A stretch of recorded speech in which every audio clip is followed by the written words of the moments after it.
Several subjects we're going to discuss today on page 62, Tractate Pesachim. The first subject is the difference between machshava and dibur, meaning there is a reflection or thoughts person have and you're thinking about it, but you do not have any action that follow those thoughts. You have a expression, dibur, that you said, and sometimes the dibur is not, the expression is not a reflection of what you're thinking. Sometimes it is.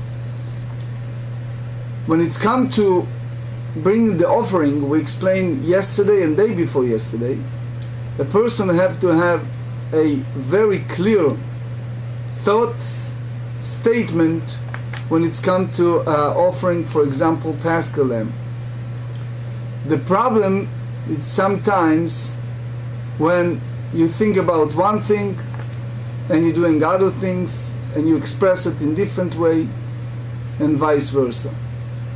When and where and how you said that the expression is enough, when you said the thoughts, the intent is enough. Another subject we're going to discuss today, Mitzvah Hashem, is the subject of, fascinating subject of Sefer Yuchasin. Sefer Yuchasin is, there's several different items when it's come to books that turn to be Geniza. That's the Talmud said in regard to several books. You remember we talked about the book of healing medicine of Chizkiah HaMelech that was somehow either forgotten, disappear, or put in the special treasure so people cannot use it. So in that same manner, in a way, is a book that collected different braitot dealing with the book of Chronicles, Divrei Hayamim. Divrei Hayamim, there is a list of all the names, and in some cases even an action, that apply to the history from the early stage, a very beginning of Bereshit. Because it's collected a lot of information, there are different schools of thought what exactly happened to that Sefer Yuchasin, the clear interpretation of Divrei Hayamim, or the book of Chronicles. There is one school of thought that it's on purpose put to Geniza, but most common interpretation is it's forgotten because it was handled in a certain situation, etc., but it was not an intent of the sages to conceal that book. So again, we're going to discuss that as well. But first, our subject is a continuation of yesterday, the subject of Ho'il, which is when a person have in his mind one thing, or if he baked during the festival for the following day, which is a regular secular day, if that's something that we consider as a violation or not, since, as we explained many times, if a person bakes something on a festival on Yom Tov for the sake of Yom Tov itself, it's fine. 7 lines from the top of the page. Yomi etle Rav Chizda Ho'il. Here the Gemarrah meant both Rav Chizda and Rabbah. They ask, does Rav Chizda accepted this argument of Ho'il, והאיתמה האופה מיום טוב לחול, which looks like total chilul Yom Tov, if someone baked on a festival for the purpose of the following day, which is a regular day, Rav Chizda amar lokeh, Rabbah amar eno lokeh. So Rav Chizda said that it's only letzorech, for the purpose of the festival itself. So if you have a need immediately, today is a Yantiv, for example. Let's say if today is one of those festivals, and the person baking it for the purpose of today. He needs right away food for today. It's fine. But Rav Chisda hold, if it happens that he makes something for the following day, he deserves malkot. Rabba said no. Now the Gemarrah elaborate on this disputation. Rabba אמרנו לו כי אמרינן הועיל ואם מקלעי לאורחים חזלי השתנה מחזלי ולא לוקי. We explained it several times in the past. It is a sometimes situation, for example, as people call in this community, my home, Weisblum B&B, right? Mm-hmm. Right? So, Baruch Hashem, in my house, people feel so comfortable, so they just come in. Some of them knock the doors, right? And it happens that during the festival, we may have unexpected guests. So, I'm going and I'm baking today in the festival, for example, because it may happen that all of a sudden I have a guest, so I can feed them. So he said, Hashana meichazele velo laki. So he said that, you know, it may happen that a guest come in. So even I, myself, not intend to eat today, meaning I ate already and I'm making it, or I'm not eating, but I not intend to eat this food. But since it's a potential to have guests in my house, fine. It's not a problem by Rabbah. Rav Chisda amar lo ke lo amrinan ho'il. Rav Chisda said no. You deserve malkot. Why? Because you can say that maybe you have a guest. Since it's not considering achilat yom tov, you eat it for the sake of festival, it's not necessary to do it. So what happened now? We have a stira, we have a contradiction between Rabbah to Rabbah, between Rav Chisda to Rav Chisda from these two contradictory sources. You know, does Rav Chisda hold that intent is important here? Like if the person intended and said, maybe I'm going to have guests, I'm going to prepare food for the guests?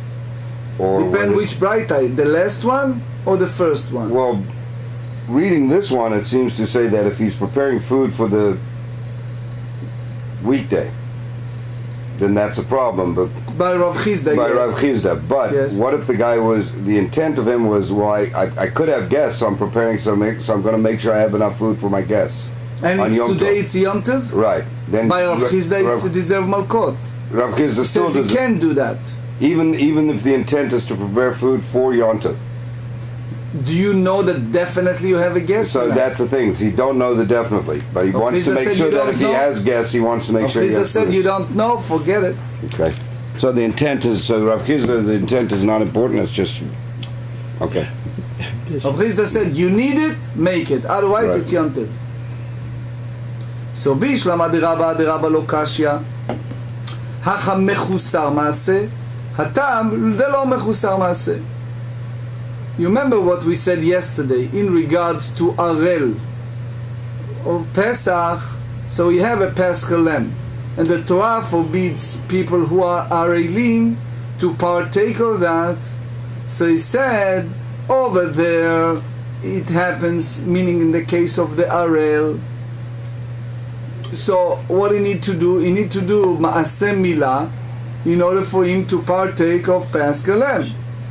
So it means he is there, but he needs to do an action in order to have him, in order to validate him as part of the team, part of the people who have this partake of mitzvah of Paschal lamb. Hatam de lo mechusar maaseh. What happened to a guest? They come by themselves, right? Sometimes they just showed up. Mm-hmm.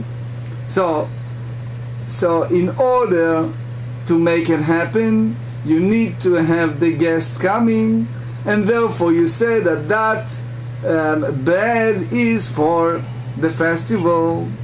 So therefore, it's a difference. So you can say that this claim of ho'il. So Rashi here tells us that you need to have in a way, שינוי מהותי, a physical action with the entity, as David mentioned earlier, right? So if it's just a potential, you cannot rule the practical halacha by a potential of something happen. Ela de Rav Chizda Kashya.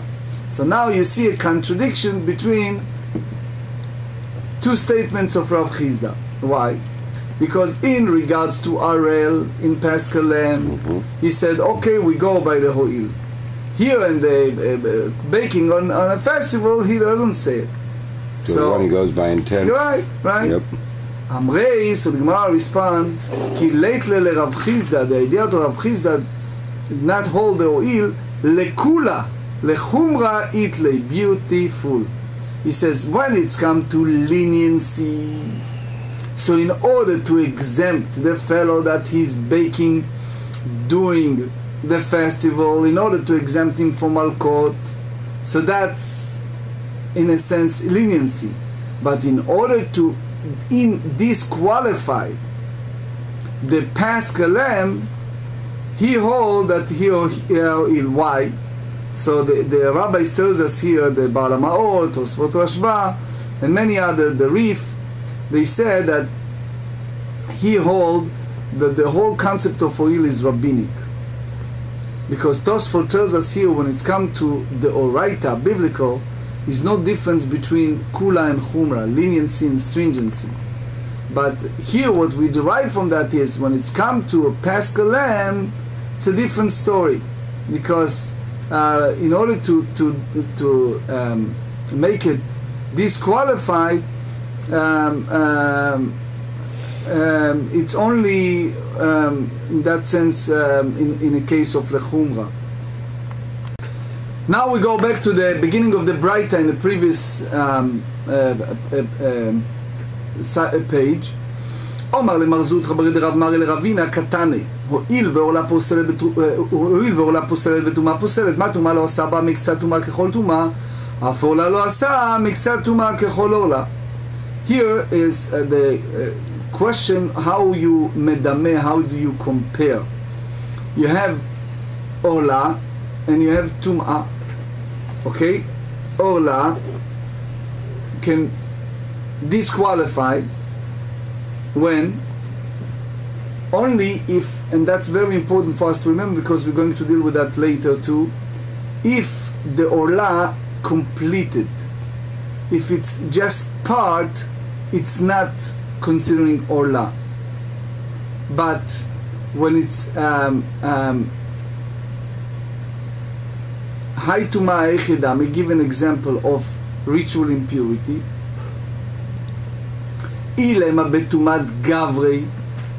Let's say the people who involved, the subscribers, the people who registered for the Paschal Lamb, some of them became ritually impure. So they have some people who are pure, some people who are impure. We have an issue. So we said that one group imposed upon the others. So in that case we said that since we have some of the people pure, we go by those who are pure, ritually pure. But umay לא עשה במקצת טומאה ככל טומאה, בעיקר 4 ו5 גברי טמאים ו4 ו5 גברי טהורים. Let's talk about situation that you have 4 and 4. Or 4, meaning half of the group are pure, they're registered for Paschal Lamb, half not. So, because you have some of those people who registered who are not pure, it's not imposed upon all the others, everyone else, the disqualification of partaking of Paschal Lamb. So if you have people, some of them have the Brit Milah, some of them are Arelim, and they are all partake of what? Of Paschal Lamb. And the Torah tells us what? That people who are Arelim cannot partake. So we may say that what? Halo paslei. Those people who are Arelim, you may think that they are not making the Paschal lamb disqualified. Ditnan. Here is the Mishnah. Lamulim vela'arelim kasher. You remember we said that the person have to have the intent when he is slaughtering the Paschal lamb. Now he slaughtered, and he knew that in his group, let's say in the other 9 people, there are some who are Arelim, while all the others have a Brit Milah. Ma'ishna tuma de pshita lei, u'ma'ishna ola de misapka lei. Why you differentiate between ritual impurity and the situation of Ola and not Ola? Why? Because in the Ola, the Tana said is not even a question. It's clear that it's fine. But since you learn from the same pasuk, from the same biblical quote, so why you differentiate between if some of the group are Elim versus if some of the group are ritually impure? So because the din is the same din. So we follow and we said, Ela betum'at basar. You have to say that the ritual impurity apply to what? Not to the people, but to what? To the meat itself of the sacrificial offering of Paschal lamb. Umay lo asaba miktzat tuma kechol tuma. When you say that even part of the meat is ritually impure, that's not imposed upon the entire sacrificial Paschal lamb to be ritually impure. When is that? What do you mean by that?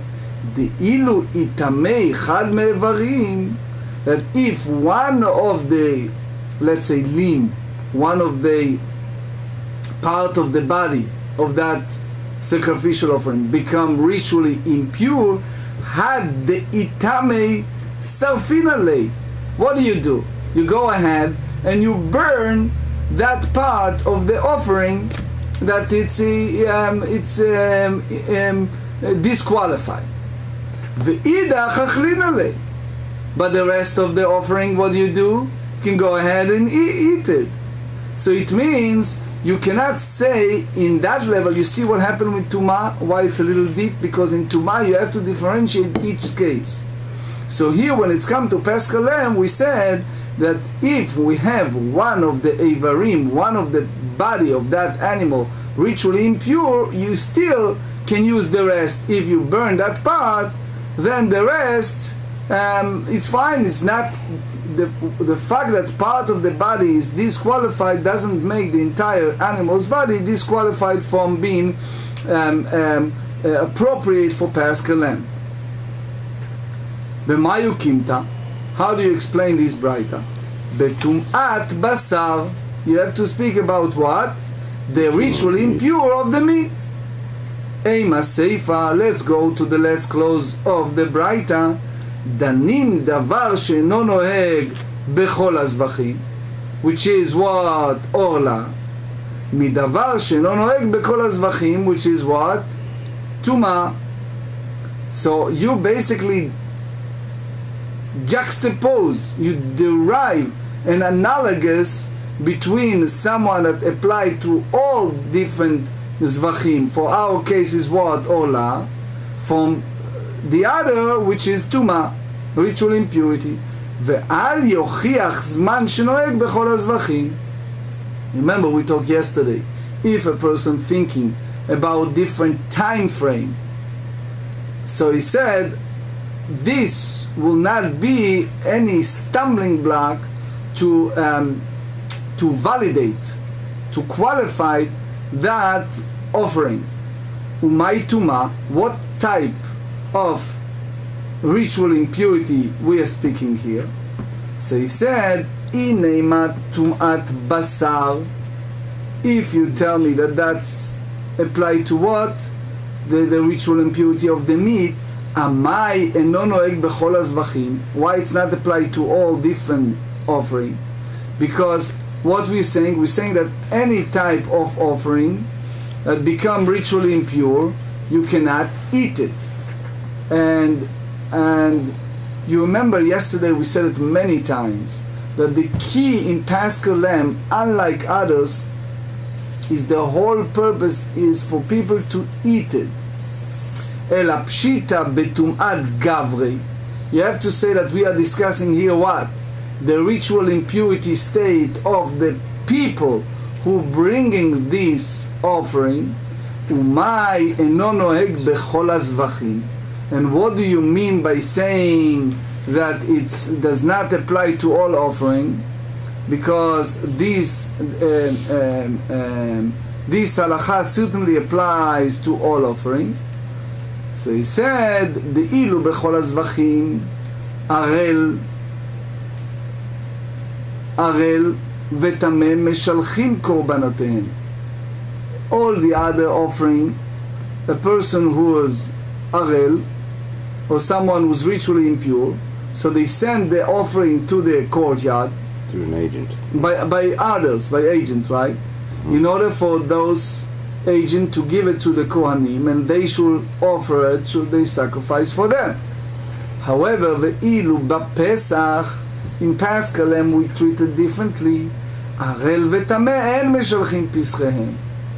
People who are in the category of either arel or ritually impure cannot take an agent to represent them and bring it to the Kohanim to sacrifice it. Why? Because these people are disqualified from eating it, and we just explained the key point on Paschal lamb is to eat it. So if the owner cannot eat it, it's called me'akev. It can put a stumbling block. It's avoiding from doing all this process of ritual sacrificial offering. Reisha betum'at basar v'seifa betum'at gavrei. So you're going to tell me that you divided the statement in this Braita, and you said the first clause applied to the part of the offering, part of the animal that become ritually impure, and the second clause, the last clause, speaking about people. So it means that it's like you're making one part different than the other.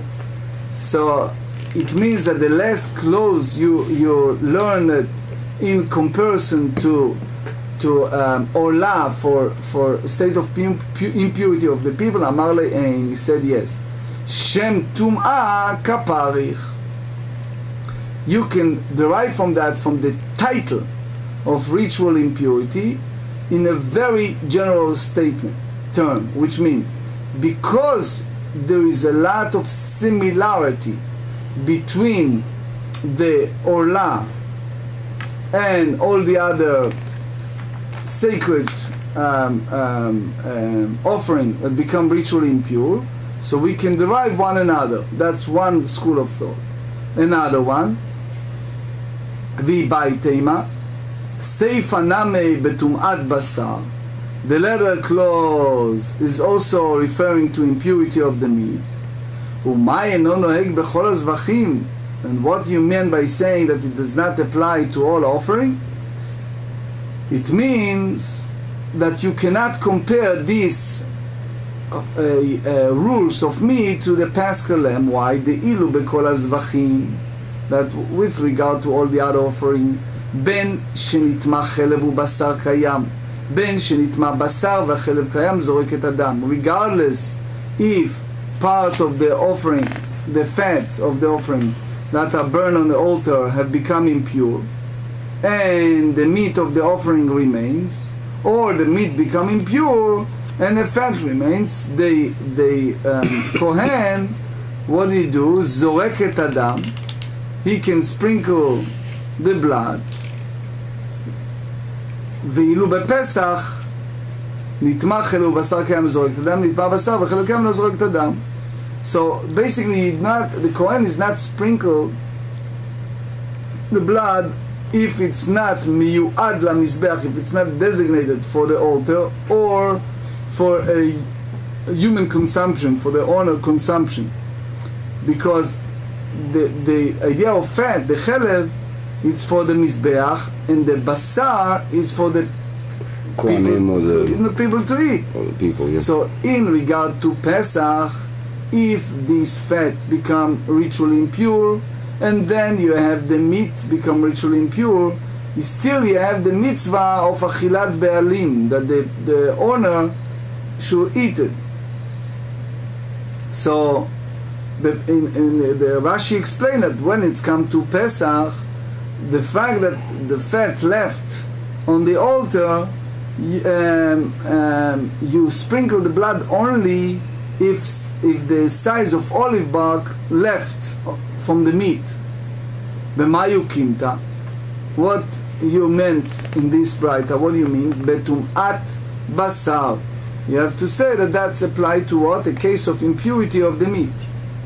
Eima seifa. Let's say the next clause. Danim davar shelo utar michlalo. We derive a matter which is the halacha with regard to someone who's arel, from which no allowance is made from its rule, and which is the improper intent with regard to the time,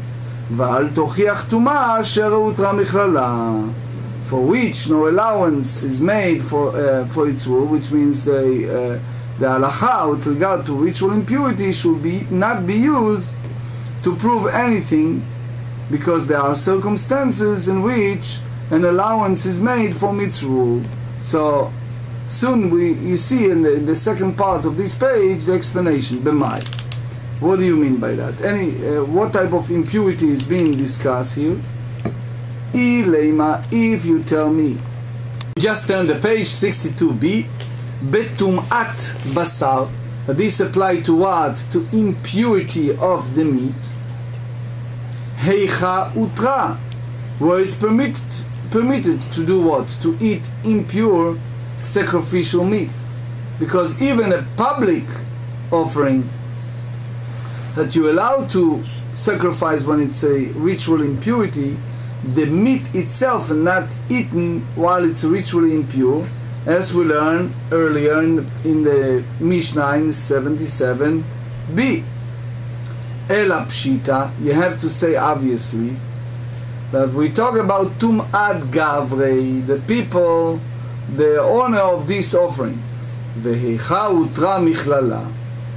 When your basically allowance is made from its rule, betzibur, it is made in the community, which means when the majority of the community is ritually impure, so you're allowed to offer a paschal lamb and eat it while impure.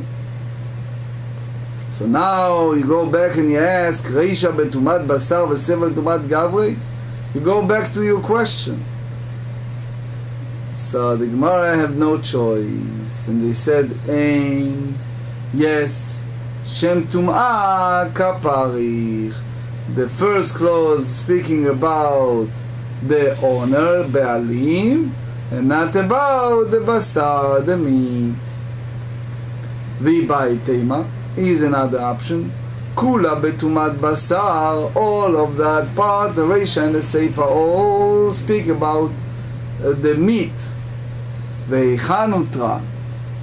When you're allowed to have this meat,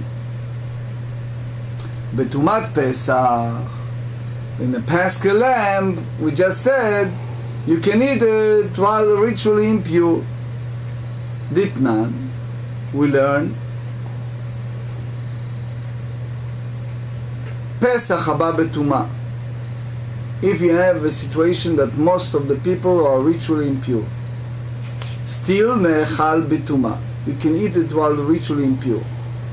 Shelo ba mitchilato ela la'achila, because the whole commandment of Passover applied to what? To the eating of it. So meaning when the Torah allows to sacrifice it while it's ritually impure, they allow it also to eat it, which means in Pesach you can eat the Paschal lamb while ritually impure. So the Meiri explained, even the purpose of Paschal lamb is mainly for what? For the purpose of eating. But since the Torah allowed to offer it, even the majority of the people are ritually impure, so the Torah allowed them, even if you have the mindset. Remember we talk about the setup, the intent, that you eat the meat, even the meat become ritually impure by having the people touching it. Now we go back to the question of Ro'il. Mativ Rav Huna b'red Rav Yoshua. Rav Huna b'red Rav Yoshua challenge Rav Chizda. HaPesach she'avar shnato, meaning the Paschal lamb that was born before Rosh Chodesh Nisan in the previous year, and they separated that one for what? For the purpose of Paschal lamb. And now Rosh Chodesh Nisan of this year, it's past this year, first year, so it's no longer befitting for Paschal lamb. Why? Because the Torah said clearly in Shmot, Exodus chapter 12, the Torah said, Tamim Zachar ben Shana. What does that mean, Zachar ben Shana? During the first year of living of that animal. But if it's past, we can't do it. So in other words, the rest of the year, they tells us that it's what? It can be Korban Shlamim, but cannot be a Pesach. Ushchato bizmano lishmo. And he offered that lamb when at the eve of Pesach of this year, and he expressed it clearly, so it is for what? For Pesach. So it means that he takes an offering of Shlamim and use it for Pesach on the right time. Another example, וכן השוחט אחרים לשם פסח בזמנו, also if someone take other korbanot, other offering, and he slaughter them for the purpose of Pesach, so now again, they are basically for other purposes. And he dedicate them for Pesach. So Rabbi Eliezer posel Rabbi Yehuda machshir. Let's see Rashi. Rashi is very important here. Rabbi Eliezer posel, Rashi tells us, Tama mefaresh בפרק כמה דזבחים. He explained in the first chapter, tractate Zvachim, ומה פסח שמותרו בשלמים, שחטו לשם שלמים בזמנו פסול, that if he dedicate that Passover for the purpose of shlamim, so if it's in the time it's invalid, shlamim shen motran bal pesach shchatan l'shem pesach b'zman pesach and odin sheposel, so it means that Rabbi Eliezer invalidated it because it's he said that for sure he cannot use it. It passed the time and it's not valid. ורבי יהושע מכשיר בכל זבחים שנזבחים שלו לשמם כשרים. Here Rabbi Yeshua hold that all different type of zvachim that you dedicate them not for the sake of that zvachim, it's okay חוץ מפסח וחלת, excluding a Paschal lamb and a sin offering. ואם משום דנשחט לשם פסח, and if the only reason is because it was for the purpose of Pesach, קל וחומר הוא. ומה שלא בזמנו שאינו כשר לשמור, אינו כשר לשמור, אחרים כשרים לשמור, בזמנו שהוא כשר לשמור, נודין שיחשרו אחרים לשמור, וכל תמר אתה מפרש. So soon we explain it, but basically if you take shlamim and you make it לשם Pesach, so it's kasher, it's okay. So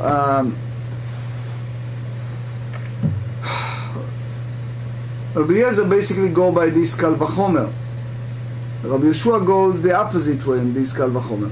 Tama, the reason that Rabbi Eliezer disqualified, it's because he has that intent that this korban is for the purpose of Pesach. Bizmano, Hashelo bizmano, which means all the rest of the year. So it's kasher. So in other words, if you have shchita, the slaughtering, l'shem Pesach, so in that sense it's pasul, l'shem davar acher. So if it's Pesach, it's kasher, l'shem acherim. So what we see here, if you tell me, the Rabbi Yeshua said to Rabbi Eliezer, if the rest of the year that the Pesach is not valid, if it was slaughtered for the purpose of Pesach, other offering that was offered for the purpose of Pesach, it's valid. So he said, ve'amai, and why it's okay by Rav Chizda? Because Rav Chizda said that ho'il we go lechuma. So he said, Neima ho'ilu bizmano posel shelo bizmano name posel. Yomi said that, look, you have to wait when you make this offering. Remember, we said several times when it's come to Eve of Passover, Tosfot here explained it at length, that when it's come to Eve of Passover, you have to wait till very last moment to offer it. So if he can have this opportunity to wait, so he didn't do it. So the same here, we said that if here he didn't go ahead, he didn't make the Brit Milah, so it's still invalid. So what happened here? You see here, the same way that Rav Chizda said in regards to Arel, that it makes it invalid, we should say the same thing in Pesach. So what's happened in Pesach? You have in your mind to sprinkle the blood for that purpose, and it didn't happen. So according to him, it make it invalid. Amar Rav Papa Shane Atam Da Amar Kra, over there it's different, because there the Torah said in Shmot, in Exodus 12, Va'amartem zevach Pesach hu. She said this is a Paschal lamb.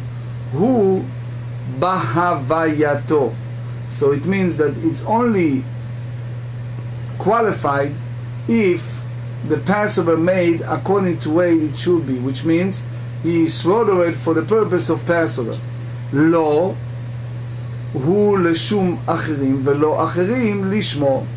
But he cannot use the Paschal lamb for other korbanot, other offering, and not other for Pesach. Bizmano. So we basically juxtapose the two sentences. Shehu pasul leshum acherim, acherim psulim lishmo, shelo bizmano shu kasher leshum acherim, acherim ksherim lishmo. So you see here a very clear statement that said that it's the Paschal, the only of the purpose. It's for if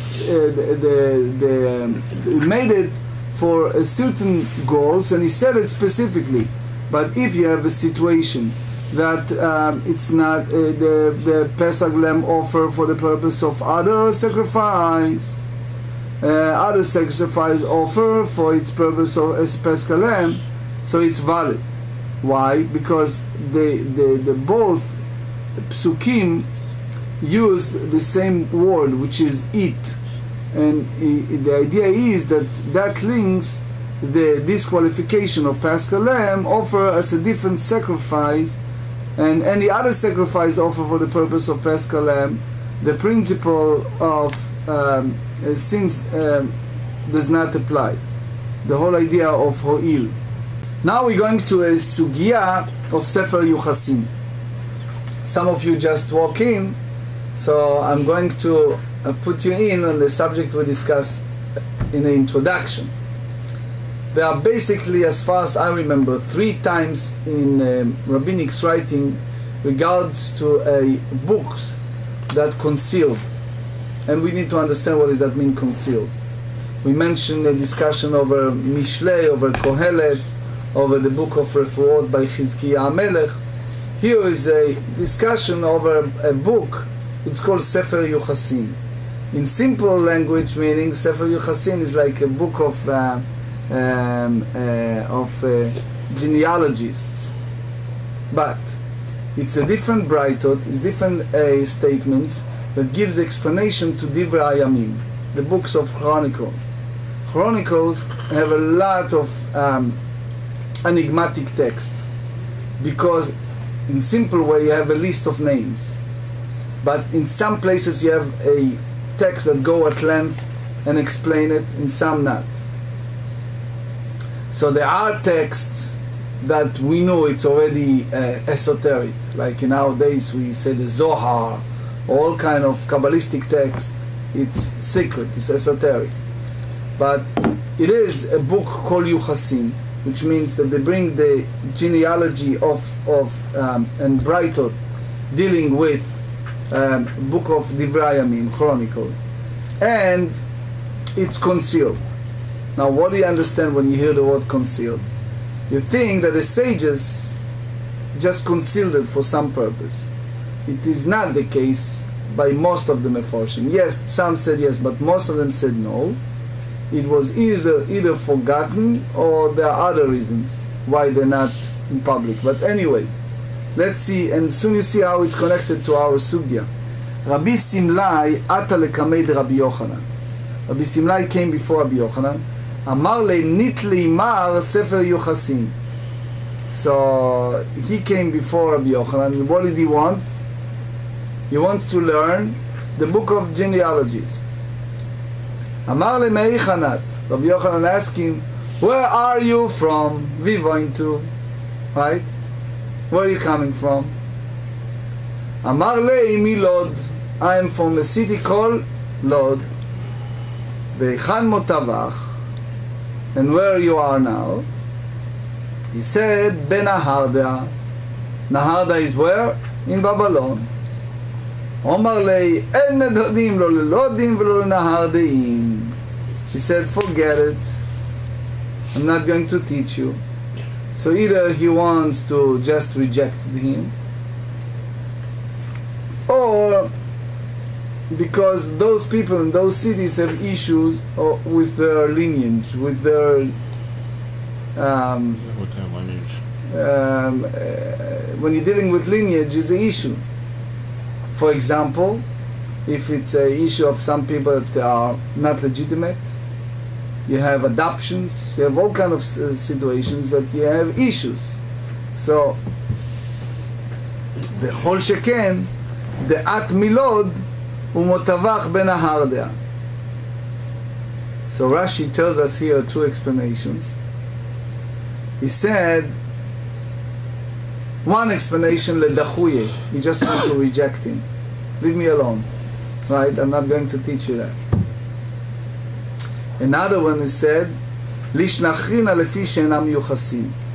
Because people over there, in those cities, Lod and Ahardea, are not, doesn't have the proper lineage. The Maharsha add to that, and he said, shehayu ba'alei zroa, that people there have muscles.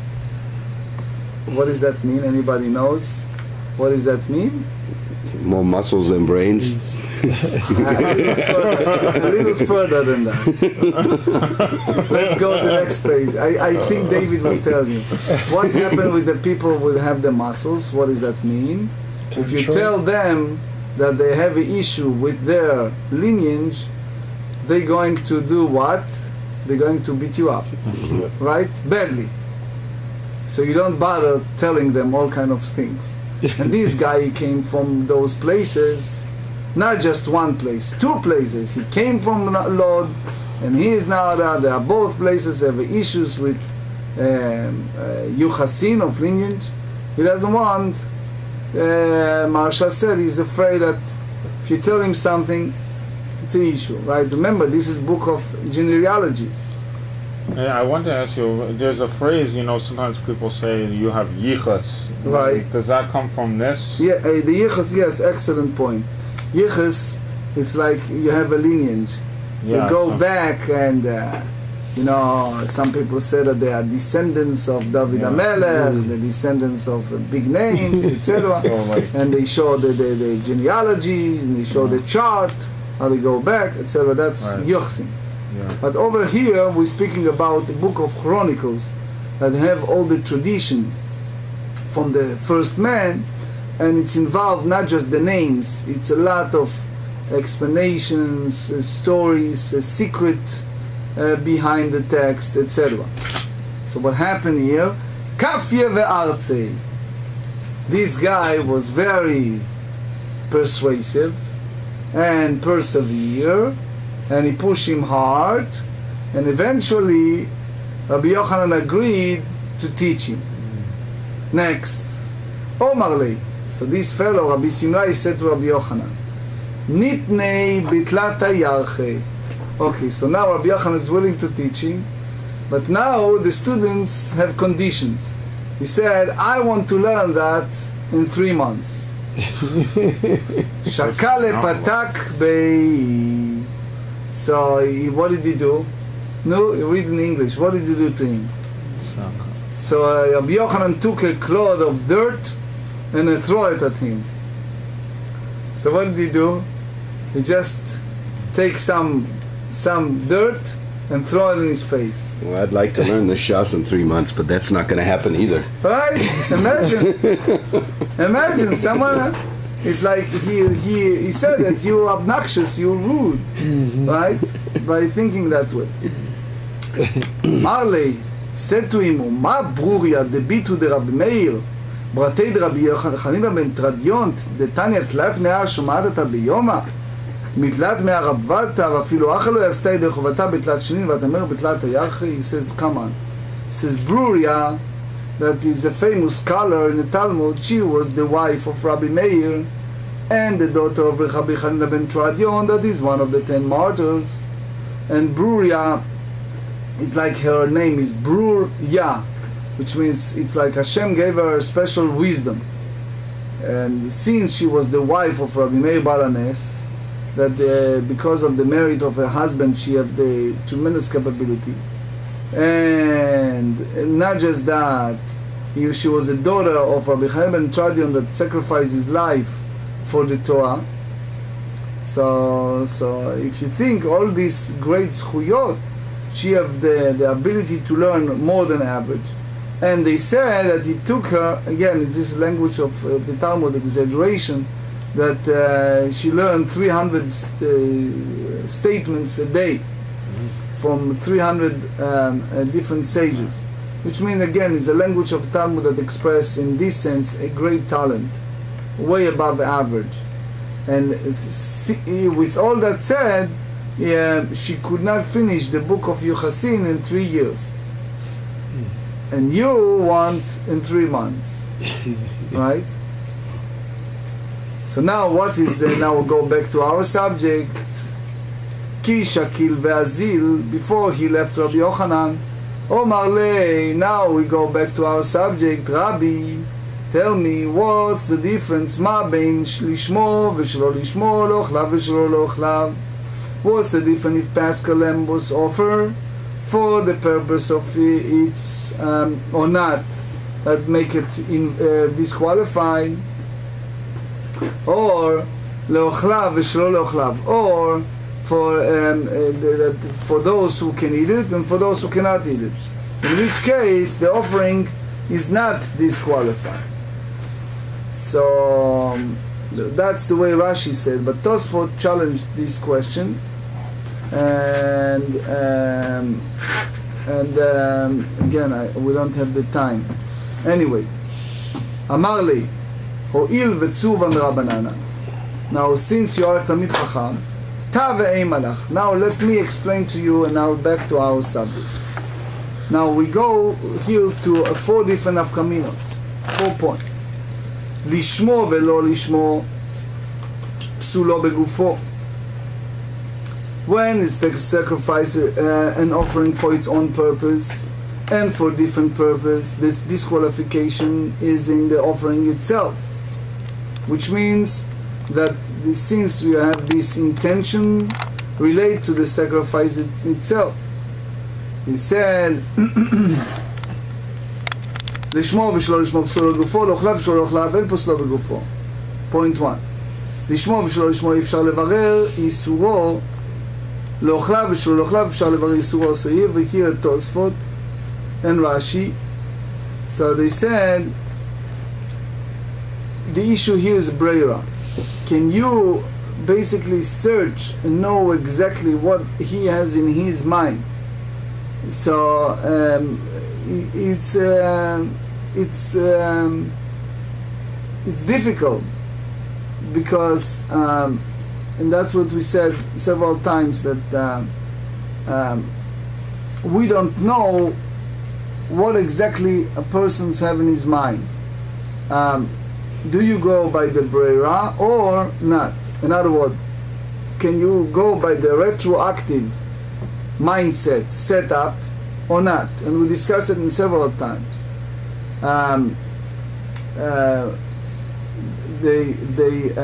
Tosfot here, I'll just give you the vignette of a Tosfot. He said,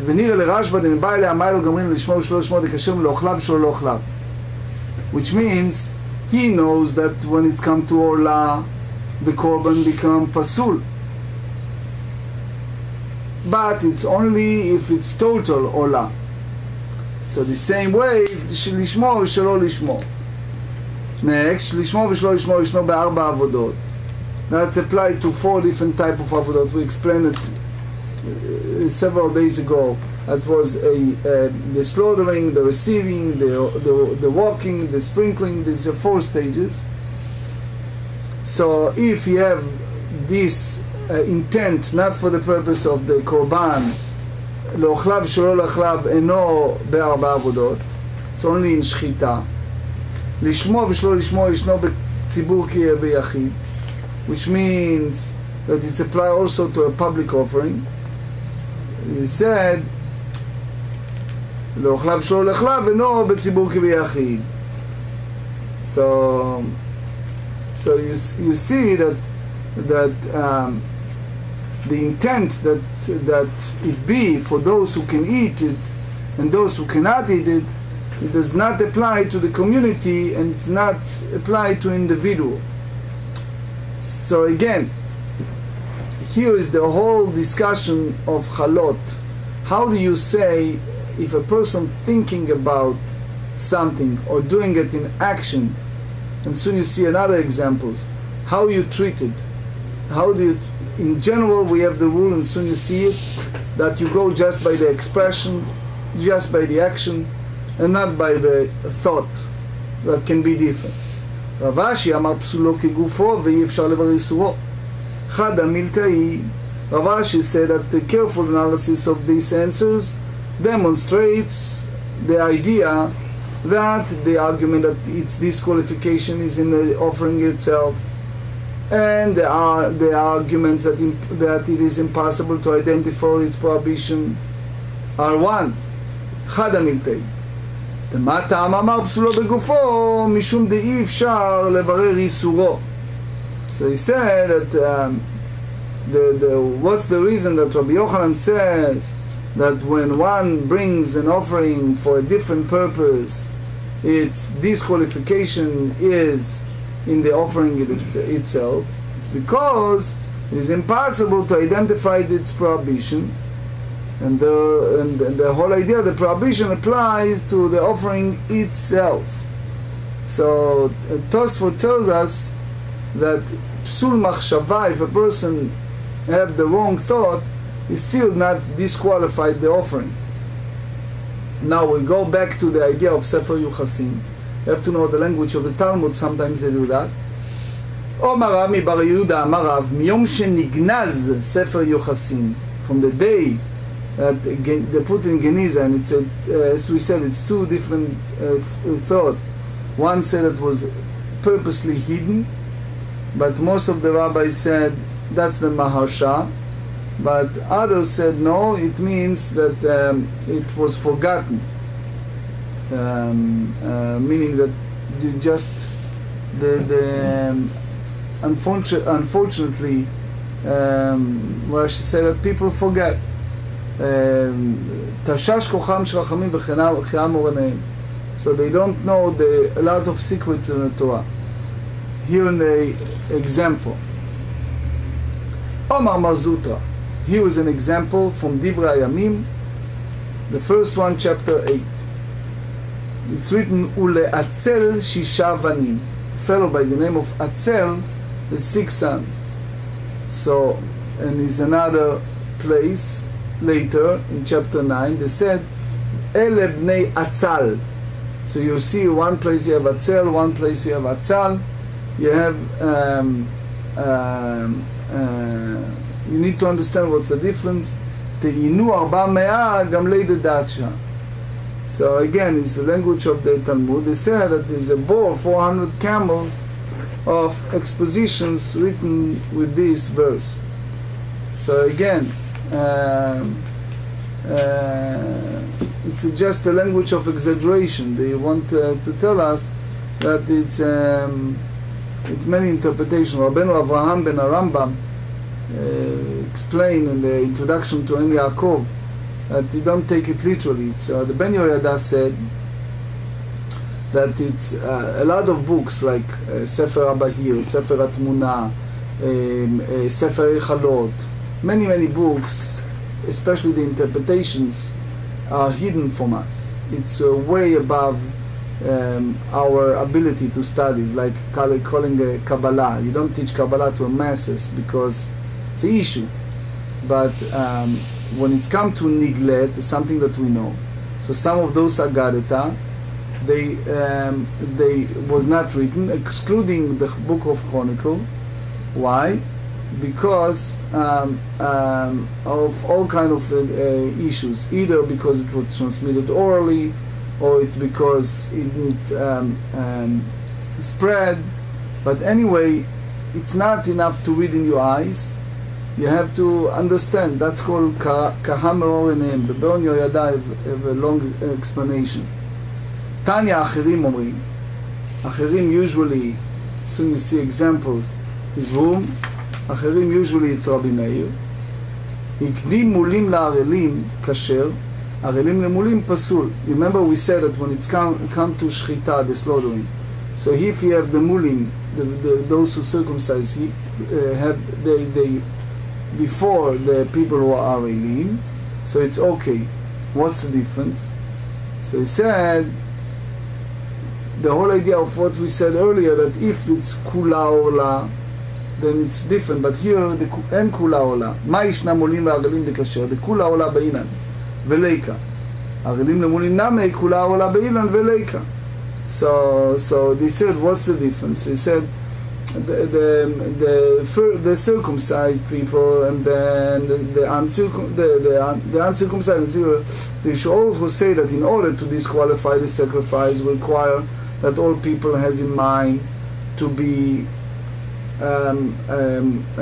arelim, and this is not the case here. So what then is this difference between the two cases? Samech Gimel lema kasavre acherim, which means acherim is Rabbi Meir, eina leshchita ela basof. So just some word of introduction. When you have the shchita, the slaughtering of the behema, so you need to divide between kaneh and veshet.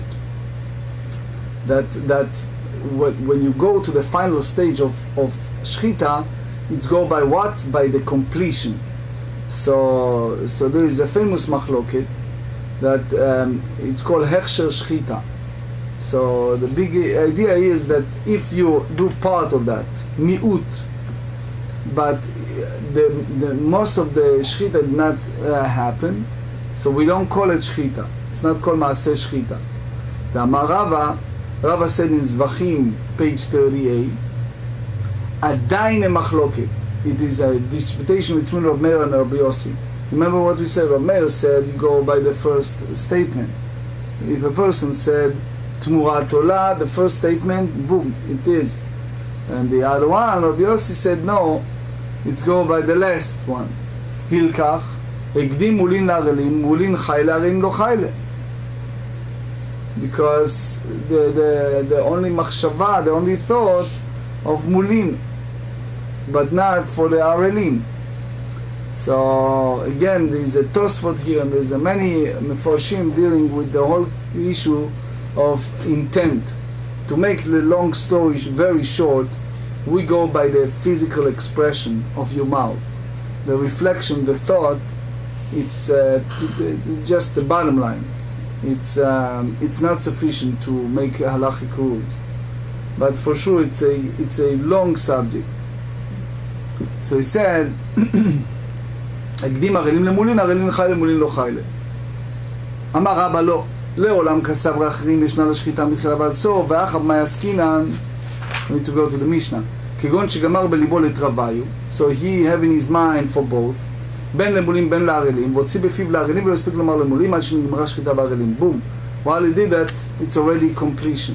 ובאפליג, רמר סבר לו בעין על פיו ליבו שלו, רבנו said that he doesn't have to have his thought and his expression the same manner, so therefore the Paschal lamb is disqualified. Even is in mind, he think for the purpose of people who are circumcised. Rabbanan Sabra ba'in al pivu libo shavim. The sages said, since he thought in his heart for circumcised, you don't go by what his expression for the Arelim. And therefore the Paschal is because usually what happened, if a person said an expression, and that expression is the opposite of his intent. So you go by his expression, not by his intent. Because we hold dvarim shebalev enam dvarim. If someone you have in his heart, it's not considering something valid. It's only what he does in expression. But here, he doesn't need to say, he doesn't say it's for the Arelim, because that's inappropriate machshevet psul. He just made a mistake. He doesn't have a chance to say lemulim before the shchita was over. So it's like a mistake. So you go by his expression. That's what Tosfot tells us. וכסבר רב מאיר לא בעין על פיו ליבו שווים, you mean to say that he doesn't need to have his expression, his mind, the same. והרמינו learn in תמורות, page 30, המתכוון לומר תרומה ואמר מעשר. If someone intend to have a תרומה, he said מעשר type. מעשר ואמר תרומה. או איני נכנס לבית זה. Right? You see two shuls in the empty island. The fellow built it because this shul I'll never step in, right? So if he said, איני נכנס לבית זה, he made the decision that I'll never enter this house. ואמר לזה, and he meant another house, right? שאיני נהנה לזה ואמר לזה, he meant to say I'll not derive benefit from this one, and it was the other one. לא אמר כלום על שיעור פיו ליבו שווים. It doesn't mean anything as long as his mindset, his intent and his expression are the same. אלא אמר רבי רישא דאמר סימן ראשון למולים וסימן שני אף לערלים וסימן שני נמי פתיחה במולים, because the second one it's involved the thought of מולים, so since they have some signal, so you go there. סייבן אמר סימן ראשון לערלים סימן שני למולים וסימן ראשון פתיחה במולים. ורב מאיר לטעמי דאמר, I have here, כלומר in Rashi and I explained in my book, we don't have time, so they said in מנחות page 16 מפגלים בחצי מתיר. So basically they go by the menachot. Rabbi Meir said that pigul state can be confirmed upon offering a half of what is rendered is permitted, and the sages also follow the regular line of reasoning, as they said that pigul status cannot be confirmed as half of what permitted.